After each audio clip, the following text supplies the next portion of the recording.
Ребята, будьте аккуратны. Блять, везде проверяет. Вот. На дороге меня сегодня депортировали, блядь. В течение 3 дней я должен выезжать. А приезжаю свою работу закончить. У меня 2 магазин осталось. А приехали вот сюда.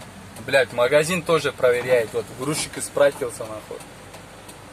Все, вот, нету никого. Я жду уже полчаса, а грузчики испратились от ментов. Они вот по улицам ходят. Вот тут, там идут, вот, если видите.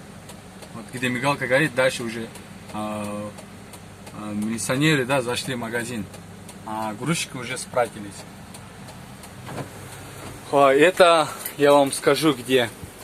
Блять, я накладной сдал туда. Вот такая ситуация, ребята, водители. Будете аккуратны, короче. За 1 штраф депортировать. И в 18-19 году, которые приехали, да, тоже депортировать. Говорят, от 20-го года, короче. Останется. То без штраф 20-го года останется. Если приехали 20-го года, если у вас есть штраф, хоть 1 штраф, все, депортация. Вот это произошло сегодня. Меня сегодня депортировали. Сегодня число 6 мая, короче. Будете аккуратны, ребят.